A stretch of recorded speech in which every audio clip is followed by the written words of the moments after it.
Today, I'm going to ask you a very simple question. Do you have the lunatic gene?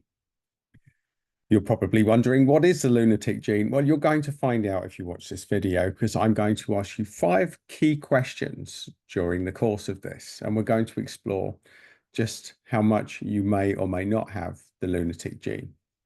So in case you're wondering, yes, I am the author of the lunatic gene. It's something that's very close to me. I have studied this phenomenon pretty much all of my life since growing up in a psychiatric hospital, which I cover in the book. But to you who haven't read the book, it's a true story. My parents were both psychiatric nurses, so I spent all of my youth in a bona fide lunatic asylum, as it was known to in the 70s and 80s when I grew up in it. And I've studied lunacy all of my life. And what I've realized is that sometimes the lunatics are running the asylum, folks. So I have a very interesting angle on what lunacy is and what causes it. And for the sake of this, there are 2 brands of lunacy here. There is the lunacy that most people attribute to lunacy, which is when people go a little bit mad. And there's also the lunacy of somebody that thinks that they can change the world or do something huge, and everybody calls them a lunatic. And in my experience, the difference between the two is just a bit of time, because we need lunatics in the world. Everybody that has gone on to do significant change work, people that have really made groundbreaking changes on the planet, originally started out with people thinking that they were lunatics for even attempting to do what they did. So the first question that I'm going to ask you to indicate your lunacy, your lunatic gene factor, is, are you the black sheep of the family? This is the first trait that I find with the people that I work with these lunatics, is that usually you feel you're born into the same family, but you have very different ideas, to the point where you end up either fighting with them or just shutting your mouth and just letting them get on with it. But it can be very isolating for people with the lunatic gene to be born into a family that simply does not get where you're at. And this is very common. And I find that people are going on to change the world. The first thing you have to do is realize that you and your family do not think the same way. You may think the same way on certain things, but there'll be quite a lot that you don't, that you really don't. And that is the first indication. That's the first thing to be aware of, that that you may have the lunatic gene. So the second thing is, do you predict the future? Now, I'm not talking about Nostradamus here, but I'm talking that you notice patterns. You'll have a conversation today and everyone thinks you're a lunatic, or you'll create something today and everyone thinks you're a lunatic. And that same thing 10 or 20 years down the line becomes increasingly mainstream. More people are talking about it. You're an early adopter of patterns. You're a creative. You get insights. You're highly tapped in. So the odds are that you're going to be getting insights into future trends. And you're going to be getting them at a stage where nobody else has even heard of it, and they are calling you a lunatic for even talking about this stuff. And you may feel compelled all those years later to say, well, why didn't you listen to me when I was talking about this, with all these things that are coming mainstream? So it's happened quite a lot to me. I was taking workshops back in the 1990s, 2000s, taking people walking and coaching, and nobody else was doing that now. And now I notice in today's world that becomes increasingly normal. That's just one of many, many things, folks. You'll be ahead of the curve on many different things. You'll also find, here's the third thing of the lunatic, that you're drawn towards controversy. And it's not that you see it as controversy, it's that your normal is different to the normal.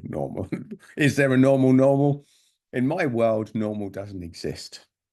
I've yet to classify normal. And if you're in the lunatic gene zone, your definition of normal will be very different to what most other people have. And that's what I find. Normal is very relative. People that are high in the lunatic gene have a different definition of what normal is. In fact, normal to them is, or normal to you if you have it, is very different to what the other normal is. So just to bring that alive, like normal in my world, growing up with my family, with my friends, was to do the usual things, to leave school, to go to university, to get a degree, to get a job, to get a house, to get married, to get kids, all of the above. I did none. I did none. I did go to university a little bit later. I never got married. I never had kids. I spent a lot of time traveling the world while everyone else was accumulating wealth, buying houses, and getting in the family way. So I was exploring the world. I was going off. I was traveling. I was having adventures. I was discovering things, and I was just living my life on my terms, in my way. And that made me completely abnormal in the circles that I used to hang out in. And what you'll probably find if you're high in the lunatic gene is that you're very similar, that your lifestyle is not normal, considering to all of your peers and all of the people that surround you. Which brings us on to the fourth question: find out whether you're high in a lunatic gene, that you're drawn to travel, that you love other experiences, you like to explore, you like to stretch your comfort zones. That the complete opposite to this, you'll feel really restless if you're stuck in the same place for too long. That is definitely not your zone. And if you are stuck in the place for too long, you're probably drawn to courses or workshops that stretch your comfort zone. So for me, after training in medicine, that involved a very deep rabbit hole into energy medicine and mind-body medicine. So I started off by exploring Reiki, and then vortex healing, and then energetic NLP, and then NLP and timeline therapy and hypnotherapy and channeling and yoga and meditation. The list goes on, folks. It was a rabbit hole, and I met some really interesting people. So when I wasn't traveling, I was exploring my mind and I was exploring courses. And this will be the trait of the lunatic gene that you need to be aware of for you. And that is a really big aspect of it. You know, this exploration, the worst thing for someone with the high in the lunatic gene is the same thing, is routine. You are the total opposite of the routine. You're probably the person that shifts jobs just because you need to challenge yourself. You need to explore. You need to, to give yourself some new challenge, which takes me to the fifth and final thing that I will throw at you today. Now, this quiz could be infinitely longer. These are just 5 things. But you get a sense that you're here for something bigger than yourself. You feel drawn. You may not know what that is yet, but you feel drawn. You're like a moth to the flame. You know that there's something bigger in your life. You maybe don't know what it is. Maybe you do. Maybe you are connected to your cause. Maybe you're connected to your purpose, your passion, but you feel that there's a bigger picture. And it's quite frequent for people with the lunatic gene to feel that they have a bigger purpose. I certainly have from a very young age. So that is the 5 questions to indicate whether you've got the lunatic gene. But here's the big spoiler, folks. Everyone has the lunatic gene. It's just a question of a sliding scale of where you are on the picture.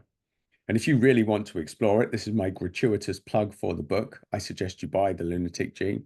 It's on Amazon. And just for the record, I get hardly any of the money on it because I haven't worked out how to get an affiliate link for my own book. And B, that's just the way that it is on the way that I've decided to publish it, which is a print-on-demand service that Amazon provides. So what would be useful for me is if you do buy The Lunatic Gene and leave me a review, then let me know, and I will give you a little bonus if you get in contact with me as a thank you, because it helps with the algorithm. It helps to get the lunatic gene out there. And not only that, but genuine feedback, because you're going to learn a hell of a lot of stuff. You're going to pretty much learn condensed a 40-year journey into lunacy, into personal development, and into many of these systems that I've talked about on here. I've condensed it down, I've simplified it, and I've worked at the front line of medicine. I'm traditionally medically trained. I worked as a nurse for 13 years on the front line. And then I went and explored less traditional things like energy medicine, Reiki, vortex healing, and all the things that I mentioned. So my perspective on health and well-being and lunacy is different and unique to anyone else that you're likely to meet. And I have to own that uniqueness because that is why I wrote the book in the first place, because I read all sorts of personal development books. And this for me is the simplification of everything that I've learned. So if you want all of that information and knowledge all wrapped up into what is a very quick read, it's a very short book, then please do get the Lunatic Gene. If you have any questions, please ask them on this thread. I'll leave a link to the Amazon link below this in the video. And as I say, any questions, leave them here, get in touch, start the discussion. And if you're new to the channel and you'd like more lunacy to explore your lunatic gene and your journey, well, I'm here for you to build a community. Like and subscribe, please, folks. It helps the channel. It helps me, especially if you're still watching. And there's another video content if you want more of my little rambles. Thanks very much and enjoy your lunatic journey.